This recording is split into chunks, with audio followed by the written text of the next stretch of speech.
నేను ఈరోజు ఢిల్లీకి వచ్చిన అసలు కారణం పూర్తయింది. యుఎస్ వీసా ఇంటర్వ్యూ కంప్లీట్ అయింది. వీసా అప్రూవ్ అయింది. బట్ ఈరోజు నాకు ఎప్పటికీ గుర్తుండిపోతుంది. వీసా అప్రూవ్ అవడం వల్ల కాదు, దేవుడు నేర్పించిన నాకు ఒక లెసన్ వల్ల. ఈ వీసా అప్రూవ్ అయిందన్న ఆనందంలో మంచి లంచ్ చేయాలని డిసైడ్ అయ్యాను. బట్ ఫైనల్లీ దేవుడి దగ్గర ప్రసాదం తిని ఆ లంచ్ని కంప్లీట్ చేశాను. ఏం జరిగిందో ఈ వీడియోలో డీటెయిల్గా చెప్పబోతున్నాను. ప్రపంచంలో 7 వండర్స్ అన్నీ ఒకే చోటు చూశాను. బట్ డిన్నర్ మాత్రం చాలా ఫేమస్ ప్లేస్లో కంప్లీట్ చేశాను. అక్కడ నుంచి హిమాచల్ బస్ క్యాచ్ చేసి నేను ఎక్కడికి వెళ్ళానో, నా ట్రిప్ డీటెయిల్స్ అన్నీ ఈ వీడియోలో చెప్పబోతున్నాను. మరి ఇంకెందుకు ఆలస్యం, ఈ వీడియోని స్టార్ట్ చేద్దామా? నా ప్రీవియస్ వీడియోలో Taj Palace, morning routine, gym, swimming pool, jacuzzi, steam bath, luxury breakfast వీటన్నిటి గురించి మీతో షేర్ చేసుకున్నాను. ఈ ట్రిప్కి మెయిన్ రీజన్ అయిన యూఎస్ ఇంటర్వ్యూకి బయలుదేరాను. ఇంటర్వ్యూ ఎలా జరిగిందంటే చాలా సింపుల్ అని చెప్పుకోవాలి. ఇంటర్వ్యూ టైం అయితే ఉదయం 11 గంటలకి. బట్ నాకు ఒక మంచి హ్యాబిట్ ఉంది. ఇంపార్టెంట్ మీటింగ్స్కి అయితే కొంచెం ఎర్లీగా నేను రీచ్ అవుతాను. ఆల్మోస్ట్ 30 మినిట్స్ బిఫోరే వచ్చాను. 30 మినిట్స్ బిఫోరే లోపలికి అలౌ చేశారు. వీసా ఇంటర్వ్యూ చాలా ఫాస్ట్గా అయింది. బేసిక్ క్వశ్చన్స్ అడిగారు. వీసా అప్రూవ్డ్ అనేసరికి చాలా ఆనందంగా బయటకు వచ్చాను. వీసా అప్రూవ్ అయిందని చాలా హ్యాపీగా ఉన్నాను. ఈ మూమెంట్ని ఎలా సెలబ్రేట్ చేయాలో తెలియక వెంటనే దగ్గరలో ఉన్న టెంపుల్కి వెళ్ళాలని డిసైడ్ అయ్యాను. అక్కడి నుంచి చాలా టెంపుల్స్ నాకు కనిపించాయి. బట్ ఫైనల్లీ ఈ ఛత్రపురి టెంపుల్కి వెళ్ళాలని ఫిక్స్ అయ్యాను. ఎందుకంటే ఇది చాలా పెద్దది అండ్ చాలా ఫేమస్ టెంపుల్ అని విన్నా. వెంటనే ఈ టెంపుల్కి వెళ్ళి ఈ టెంపుల్ దర్శనం కంప్లీట్ చేసుకొని లంచ్ చేయాలనేది నా ప్లాన్. సో ఈ లంచ్కి ముందు ఢిల్లీని ఎక్స్ప్లోర్ చేయాలని డిసైడ్ అయ్యాను. నా మొదటి destination Chhatarpur Mandir. Official name Shri Adya Katyayani Shaktipeeth. ఢిల్లీకి చాలాసార్లు వచ్చిన వాళ్ళు కూడా ఈ టెంపుల్ గురించి పూర్తిగా తెలియదు. టెంపుల్ గేట్ దగ్గరికి వెళ్ళగానే ఒక్కసారి నేను ఆశ్చర్యపోయాను. బయట నుంచి చూస్తే ఇది టెంపుల్లా కాకుండా ఏదో రాయల్ ప్యాలెస్లా కనిపించింది. తెల్లటి మార్బల్, భారీ ఎంట్రన్స్, బ్యూటిఫుల్ గార్డెన్, చాలా ప్రశాంతమైన ఎన్విరాన్మెంట్. లోపలికి వెళ్ళిన తర్వాత దీని అసలు సైజ్ అర్థమవుతుంది. ఈ టెంపుల్ మొత్తం దాదాపు 70 ఎకరాల్లో ఉంది. 1974లో బాబా శాంత్ నాగపాల్జీ ఈ టెంపుల్ నిర్మించారు. మీకు తెలుసా, 2005లో అక్షర్ధామ్ టెంపుల్ నిర్మించే వరకు ఇదే ఇండియాలో లార్జెస్ట్ టెంపుల్ కాంప్లెక్స్. ప్రపంచంలో కూడా సెకండ్ లార్జెస్ట్ అని చెప్తారు. ఈ టెంపుల్లో 1 కాదు 2 కాదు 20కి పైగా టెంపుల్స్ ఉన్నాయి. ఇక్కడ ఆర్కిటెక్చర్ కూడా చాలా special. North Indian style, south Indian style రెండిటి కాంబినేషన్.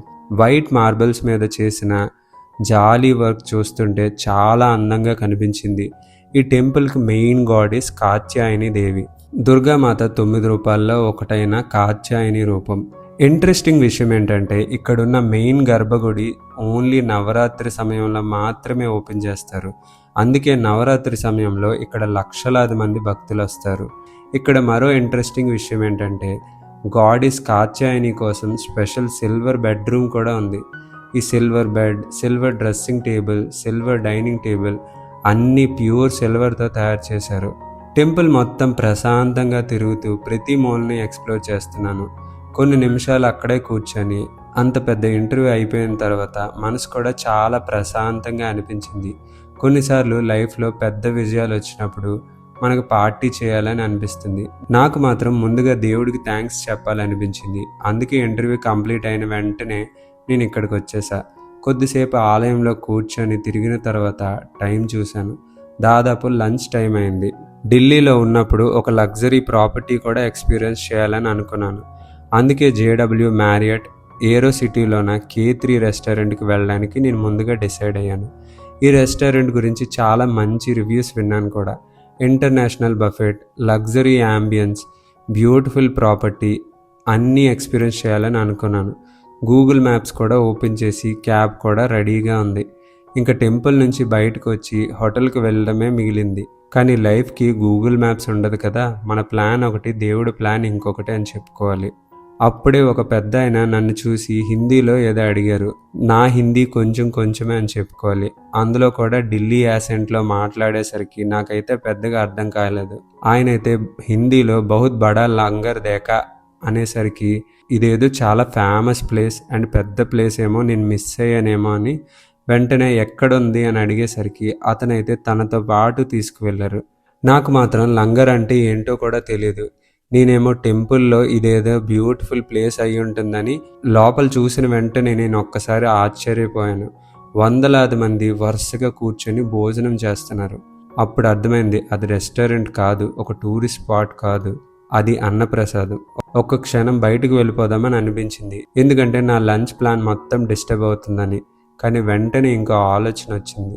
దేవుడి ప్రసాదాన్ని రిజెక్ట్ చేయడం నాకు అస్సలు సరైనది కాదనిపించింది. పైగా ఆ పెద్ద ఆయన ప్రేమతో తీసుకొచ్చారు. వెనక్కి వెళ్ళిపోతే ఆయన కూడా బాగా బాధపడతారు. అందుకే ఏం ఆలోచించకుండా అక్కడే కూర్చున్నా. నన్ను తీసుకెళ్ళింది సాధారణమైన క్యూ కూడా కాదు, ఒక స్పెషల్ సీటింగ్ ఏరియా. చాలా క్లీన్గా ఉంది, చాలా వెల్ ఆర్గనైజ్డ్గా ఉంది. అదే నవరాత్రి సమయంలో అయితే రోజుకి దాదాపు 1,00,000 మందికి ఇక్కడ అన్నప్రసాదం వడ్డిస్తారు. టెంపుల్లోకి కొంచెం ముందుకు వెళ్తే దూరం నుంచి కనిపించే ఒక జెయింట్ హనుమాన్ స్టాచ్యూ. దీని హైట్ 101 అడుగులు. నిజంగా దీని దగ్గర మనం నించుంటే మనం ఎంత చిన్నగా కనిపిస్తామనేది చాలా ఇంట్రెస్టింగ్ అనిపించింది. ఆలోచించండి, రోజుకి 1,00,000 మంది, అది కూడా ఎలాంటి టికెట్స్ లేదు, ఎలాంటి పేమెంట్ లేదు, ఎలాంటి డిఫరెన్స్ లేదు. కొద్దిసేపటికి ఒక్కొక్కరుగా వాలంటీర్స్ వచ్చి వేడివేడిగా చపాతీ, దాల్, సబ్జీ, రైస్, స్వీట్ అన్నీ సర్వ్ చేయడం ప్రారంభించారు. ఒక విషయం మాత్రం నేను చెప్పగలను, సౌత్ ఇండియాలో లాగా ఇక్కడ ఎక్కువ వెరైటీస్ ఉండవు, కానీ టేస్ట్ మాత్రం చాలా బాగుంది. అందులో కూడా వాళ్ళు సర్వ్ చేసే విధానం చాలా రెస్పెక్ట్ఫుల్గా అనిపించింది. నిజానికి మనం లంగర్ అనే పదం చాలాసార్లు వింటాం, కానీ దీని వెనుకున్న ఫిలాసఫీ చాలా గొప్పది. ఈ ట్రెడిషన్ సిక్కు మత స్థాపకుడు గురునానక్ దేవ్జీ ప్రారంభించారు. ఆయన చెప్పిన ఒక గొప్ప విషయం, ఆకలికి మతం ఉండదు, కులం ఉండదు, డబ్బు ఉండదు. అందుకే ఎవరు వచ్చినా అందరికీ ఒకే భోజనం, అందరూ ఒకే వరుసలో కూర్చోవాలి, ఎలాంటి భేదాభిప్రాయం లేకుండా ఉండాలనేది ఆయన ముఖ్య ఉద్దేశం. మొదట గేట్ దగ్గరికి రాగానే ఇదో పార్క్లా కనిపించింది, కానీ లోపలికి వెళ్ళిన తర్వాత నేను ఒక్కసారి షాక్ అయ్యాను. దూరంలో ఐఫిల్ టవర్ కనిపిస్తుంది, తాజ్ మహల్ కూడా కనిపిస్తుంది, ఇంకోవైపు స్టాచ్యూ ఆఫ్ లిబర్టీ. ఇవన్నీ ఒకే చోట చూడడం అనేది చాలా సర్ప్రైజింగ్గా అనిపించింది. ఈ ప్లేస్ గురించి చాలా మందికి తెలియదు. ప్రపంచంలో 7 వండర్స్ అన్నీ ఒకే చోట చూడొచ్చు, కానీ అవి మార్బల్స్తో కాదు, గ్రానైట్స్తో కాదు, అన్ని పాత car parts, bike chains, iron స్క్రాప్తో తయారవుతాయి. ఇది ఎలా సాధ్యమైందో ఇక్కడికి వెళ్తే మీకు కూడా తెలుస్తుంది. ఇలాంటి 7 వండర్స్ని నేను ఒకే చోట ఛత్రపూర్, ఒరిస్సాలో చూశాను. ఆ వీడియో కూడా మన ఛానల్లో ఉంది, దాన్ని కూడా ఒకసారి వాచ్ చేయండి. ఇక్కడే నాకు ఒక విషయం బాగా అర్థమైంది. ఉదయం నేను 25,000 లగ్జరీ హోటల్లో బ్రేక్ఫాస్ట్ చేశాను, మధ్యాహ్నం దేవుడి ప్రసాదం తిన్నాను. 2 చోట్ల కూడా ఫుడ్ వేరు, యాంబియన్స్ వేరు, ప్రజెంటేషన్ వేరు. కానీ ఒకటి మాత్రం కామన్, ప్రేమతో వడ్డించారు.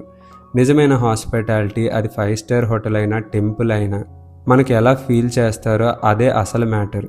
ఆ రోజు నేను ప్లాన్ చేసిన లంచ్ క్యాన్సిల్ అయిందనే బాధ ఒక్క నిమిషం కూడా రాలేదు.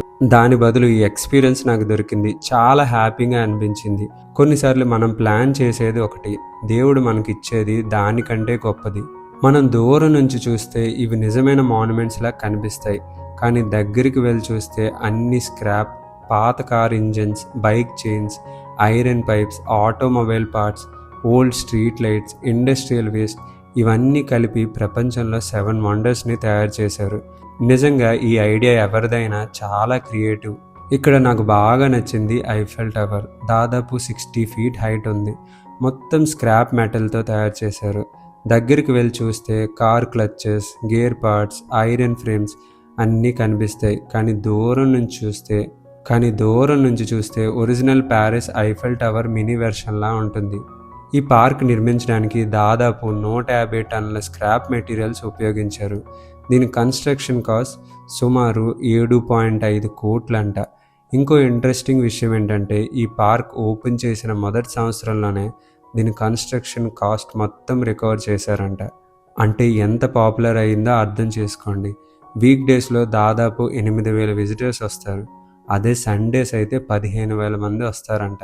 తాజ్ మహల్ని చూశాను. ఇది కూడా కంప్లీట్లీ స్క్రాప్ మెటీరియల్స్తో చేశారు. మీకు ఫన్ ఫ్యాక్ట్ చెప్పనా, ఈ పార్క్ ఐడియా ఒక బాలీవుడ్ సినిమా వల్ల వచ్చిందంట. ఒక అఫీషియల్ సినిమాలో రిప్లికా మాన్యుమెంట్ చూసి ఇలాంటిదే ఢిల్లీలో కూడా చేద్దామని అనుకున్నారంట. ఇలా ఈ పార్క్ పుట్టింది. కొన్నిసార్లు సినిమా కూడా రియల్ లైఫ్ని ఇన్స్పైర్ చేస్తుంది. ఇంకో విషయం నాకు చాలా నచ్చింది, ఈ పార్క్ మొత్తం రెన్యూవబుల్ ఎనర్జీ మీద రన్ అవుతుంది.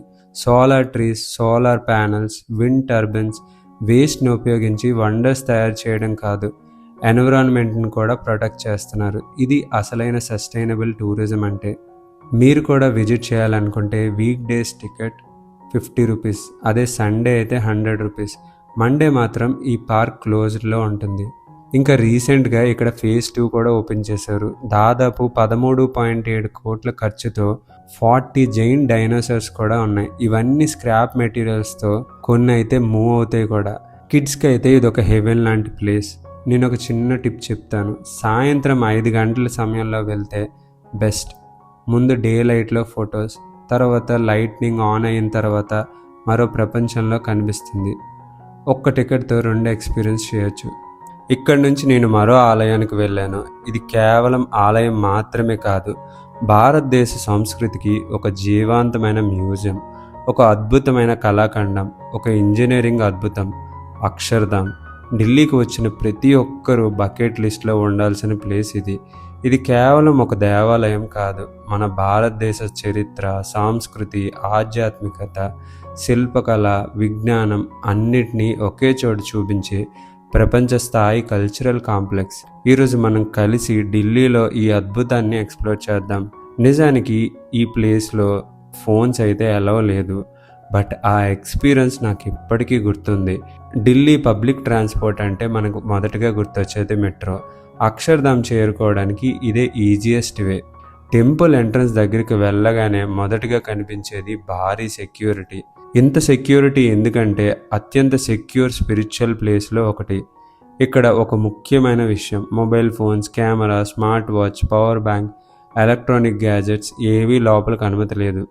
మొదట నాకు కొంచెం సర్ప్రైజ్ అనిపించింది, కానీ temple administration free clock room ఏర్పాటు చేసింది. అక్కడ మీ వస్తువులన్నీ సేఫ్గా డిపాజిట్ చేయొచ్చు. హ్యాపీగా మీరు టెంపుల్లో దర్శనం చేసుకొని రావచ్చు. ఇది BAPS స్వామినారాయణ్ సంస్థ ఆధ్వర్యంలో నిర్మించబడింది. 2005 నవంబర్ 6న ప్రజల్లోకి అందుబాటులోకి వచ్చింది. కేవలం 5 సంవత్సరాల్లో వేలాది కళాకారులు, శిల్పాలు, స్వచ్ఛంద సేవకులు కలిసి ఈ అద్భుతాన్ని నిర్మించారు. ఇది యమునా నది తీరంలో దాదాపు 100 ఎకరాలకు పైగా విస్తరించి ఉంది. అక్షర్ధామ్ అంటే దేవుడు శాశ్వతంగా నివసించే దివ్య స్థలం. ఈ టెంపుల్ని చూస్తే మొదట కనిపించేది తెల్లటి మార్బల్, గులాబీ రంగు శాండ్ స్టోన్, అద్భుతమైన కార్వింగ్స్. అత్యంత ఆశ్చర్యకరమైన విషయం ఏంటంటే ఈ ఆలయాన్ని నిర్మాణంలో స్టీల్ ఉపయోగించలేదు. అవును, మొత్తం రాళ్లతో నిర్మించారు. ఇందులో 234 అద్భుతమైన శిల్ప స్తంభాలు ఉన్నాయి, 9 అద్భుతమైన గోపురాలు, 20,000కి పైగా దేవతలు, ఋషులు, జంతువులు, పుష్పాలు, శిల్పాలు ఉన్నాయి. ప్రతి స్తంభం ఒక కళాఖండం, ప్రతి కార్వింగ్ ఒక కథ చెప్తుంది. అక్షర్ధామ్లో కేవలం ఆలయం మాత్రమే కాదు, ఇంకా ఎన్నో ఎక్స్పీరియన్సెస్ ఉన్నాయి. అందుకే ఇక్కడికి వస్తే కనీసం 4 నుంచి 5 గంటలు కేటాయించాలి. Hall of values. ఇక్కడ రోబోటిక్స్, ఎనిమెట్రిక్స్, లైట్ ఎఫెక్ట్స్ ద్వారా మనిషి జీవితంలోని నిజాయితీ, అహింస, ప్రేమ, సేవ వంటి విలువల్ని అద్భుతంగా చూపిస్తారు. పిల్లలకైనా పెద్దలకైనా చాలా ఇన్స్పైరింగ్ ఎక్స్పీరియన్స్. నీలకంఠ దర్శన్. ఇది ఒక జైంట్ స్క్రీన్ థియేటర్. ఇందులో 11 సంవత్సరాల వయసులో భగవాన్ స్వామినారాయణ్ భారతదేశమంతా 7 సంవత్సరాల పాటు చేసిన యాత్రని అద్భుతంగా చిత్రీకరించారు. మన ఇండియన్ బ్యూటీ, కల్చర్, స్పిరిచువాలిటీ చాలా సినిమాటిక్గా చూపిస్తారు. సాంస్కృతిక దర్శన్, బోట్ రైడ్. ఇది పర్సనల్లీ నాకు చాలా ఇంట్రెస్టింగ్గా అనిపించింది. కేవలం 15 నిమిషాల బోట్ రైడ్, కానీ 15 నిమిషాల్లో 10,000 సంవత్సరాల భారత్ చరిత్రను చూపిస్తారు. ప్రాచీన తక్షశిల విశ్వవిద్యాలయం, ఆర్యభట్, యోగా, వేదాలు, శాస్త్ర విజ్ఞానం అన్ని మినియేచర్ రూపంలో చూపిస్తారు. నిజంగా ఈ ఒక్క బోట్ రైడ్ కోసమైనా ఇక్కడికి రావచ్చు. Sahaj Anand water show. సాయంత్రం ఈ ఆలయం ఇంకో ప్రపంచంలా మారిపోతుంది. Music, laser light, fountain effect, water fountain, fire effects అన్నీ కలిపి ఒక అద్భుతమైన షోని నిర్వహిస్తారు. ఇది చూసిన తర్వాత నా ఢిల్లీ ట్రిప్ కంప్లీట్ అయిందనే ఫీలింగ్. ఒక మంచి విషయం ఏంటంటే main temple entry completely free, కానీ బోట్ రైడ్, ఎగ్జిబిషన్, వాటర్ షోకి మాత్రం టికెట్స్ ఉంటాయి. నేను సజెస్ట్ చేసేది కంప్లీట్ కాంబో టికెట్ తీసుకుంటే ఫుల్ ఎక్స్పీరియన్స్ ఎంజాయ్ చేయొచ్చు. సోమవారం ఆలయం మూసివేస్తారు. ఉదయం త్వరగా వస్తే క్రౌడ్ తక్కువగా ఉంటుంది. మొబైల్ లేకపోవడం వల్ల ఈ ఎక్స్పీరియన్స్ కళ్ళతో ఆస్వాదించే అవకాశం వస్తుంది. కొన్నిసార్లు కెమెరా కన్నా మన కళ్ళే మంచి మెమరీ కార్డ్. నిజంగా చెప్పాలంటే ఢిల్లీ అంటే ట్రాఫిక్, పాలిటిక్స్, క్రౌడ్ సిటీ అనే ఇమేజ్ మాత్రమే ఉండేది. కానీ అక్షర్ధామ్ చూసిన తర్వాత నా ఒపీనియన్ పూర్తిగా మారింది. ఇది కేవలం ఒక టెంపుల్ కాదు, మన భారతదేశం ప్రపంచానికి చెప్పే ఒక కల్చరల్ మాస్టర్ పీస్. ఈరోజు ఢిల్లీలో చూడాల్సిన places almost complete. Delhi night view అంటే నాకు చాలా ఇష్టం. పగలంతా బిజీ సిటీ, కానీ రాత్రి లైట్నింగ్లో ఇంకో సిటీలా కనిపిస్తుంది. ఇప్పుడు నా డేని ఒక పర్ఫెక్ట్ లగ్జరీ డిన్నర్తో ఎండ్ చేయాలని ఫిక్స్ అయ్యాను. నేను చాలా రోజులుగా వెయిట్ చేస్తున్నా ఈ ప్లేస్కి వెళ్ళాలని. ఢిల్లీలో ఫైన్ డైనింగ్ అంటే చాలా మంది రికమెండ్ చేసే రెస్టారెంట్ బిల్లీ సారియో. క్యాబ్లో నేను నేరుగా షాంగ్రీలా ఏరోస్ హోటల్కి అయితే చేరుకున్నా. ఇక్కడుంది ఈ బిల్లీ సారియో హోటల్. లోపలికి అడుగు పెట్టగానే నిజంగా రెస్టారెంట్ కంటే ఏదో యూరోపియన్ ప్లేస్లోకి వచ్చాననే ఫీలింగ్ వచ్చింది. Dim light, velvet sofas, beautiful ceiling, classical interior, background music, ప్రతి కార్నర్ కూడా ఫోటో తీసుకోవాలనిపించేలా ఉంది. నేను ఎక్కువ ఐటమ్స్ అయితే ఆర్డర్ చేయలేదు, ఎందుకంటే ముందే టెంపుల్లో లంచ్ చేశాను. కొన్ని సిగ్నేచర్ ఐటమ్స్ మాత్రం ట్రై చేశాను. ఆల్రెడీ ఫుల్గా ఉందని చెప్పి చాలా లైట్గా ఆర్డర్ చేశాను. Avocado sushi, hummus with falafel kebab with warm pita, smoked mushroom risotto, biscoff cheese cake. ఈ 4 ఐటమ్స్ కూడా చాలా బాగున్నాయి, ఒక్కొక్కటి డిఫరెంట్ ఫ్లేవర్స్. నిజం చెప్పాలంటే బిస్కోఫీ చీజ్ కేక్ అయితే చాలా బాగుంది, మళ్ళీ రిపీట్ చేయాలనిపించే అంత బాగుంది. బట్ ఏం చేస్తాను చెప్పండి, చాలా క్యాలరీస్. సో ఆల్రెడీ మీల్ హెవీగా అయ్యిందని చెప్పి బిస్కోఫీ చీజ్ కేక్ అయితే కంప్లీట్ చేశాను. అలానే అవకాడో సూసీ కూడా కంప్లీట్ చేశాను.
డిన్నర్ ఎంజాయ్ చేస్తున్న సమయంలో ఒక్కసారి గూగుల్ మ్యాప్ ఓపెన్ చేశాను. అంతే, నా హార్ట్ బీట్ ఒక్కసారి పెరిగింది. మొత్తం స్క్రీన్ రెడ్గా ఉంది. ఢిల్లీ ట్రాఫిక్ పీక్లో ఉంది. నేను క్యాచ్ చేయాల్సింది ఓవర్ నైట్ వాల్వా బస్. అది కూడా సిమ్లా బస్ మిస్ అయితే మొత్తం హిమాచల్ ప్లాన్ డిస్టర్బ్ అవుతుంది. అందుకే ఇంకేం ఆలోచించకుండా మిగిలిన ఫుడ్ ప్యాక్ చేయించాను. అది మిడ్ నైట్ స్నాక్గా మారింది. బిల్ పే చేసి నేను క్యాబ్లోకి డైరెక్ట్గా జంప్. ఈ ఢిల్లీ ట్రాఫిక్ గురించి నాకు ముందే తెలుసు. క్యాబ్స్ వల్ల చాలా ఇబ్బందులు ఫేస్ చేశాను లాస్ట్ టైం వచ్చేటప్పుడు. అందుకే మొత్తం రోజుకి క్యాబ్ హైర్ చేయడం వల్ల చాలా టైం సేవ్ అయింది. ఫైనల్లీ ఐఎస్బిటి బస్ స్టాండ్కి అయితే చేరుకున్నాను. నా వాల్వో కూడా రెడీగా ఉంది. లగేజ్ పెట్టి విండో సీట్లో కూర్చున్నాను. బస్సు స్లోగా మూవ్ అవుతుంది. ఈరోజు యూఎస్ వీసా అప్రూవ్ అయింది. టెంపుల్ బ్లెస్సింగ్, అన్ఎక్స్పెక్టెడ్ ప్రసాదం, hidden Delhi places, luxury dinner, ఇప్పుడైతే నా కలల ప్రపంచానికి వెళ్ళబోతున్నా. హిమాచల్ ప్రదేశ్ చాలా బ్యూటిఫుల్గా ఉంటుంది. Mountains, snow, beautiful roads, hidden villages, local food, luxury stays, adventure అన్నీ మొదలవుతున్నాయి నా అప్కమింగ్ వీడియోస్లో. ఈరోజు నాకు ఒక విషయం మరోసారి అర్థమైంది. లైఫ్లో ప్రతి ప్లాన్ మనం వేసుకున్నట్టు జరగదు, కానీ జరగాల్సింది జరిగితే అది మనకి మంచి జ్ఞాపకాలు ఇస్తుంది. నేను ప్లాన్ చేసింది లగ్జరీ లంచ్, దేవుడిచ్చింది ప్రసాదం. తర్వాత వీడియోలో 12 గంటల ఓవర్ నైట్ బస్ జర్నీ తర్వాత మొదటిసారి హిమాచల్ మౌంటైన్స్, సిమ్లా ఎంట్రీ, మరిన్ని బ్యూటిఫుల్ ఎక్స్పీరియన్సెస్, అవి మాత్రం మిస్ అవ్వద్దు. ఈ వీడియో నచ్చిందా? అయితే ఒక లైక్ చేయండి, మీ అభిప్రాయాన్ని కామెంట్ చేయండి. మీ ఫ్రెండ్స్ అండ్ ఫ్యామిలీ మెంబర్స్తో ఈ వీడియోని తప్పకుండా షేర్ చేయండి. ఇలాంటి మరిన్ని వీడియోస్ కోసం ఛానల్ని సబ్స్క్రైబ్ చేసుకోవడం మాత్రం మర్చిపోవద్దు. నా నెక్స్ట్ వీడియోలో హిమాచల్ ముచ్చట్లు షేర్ చేసుకుందాం.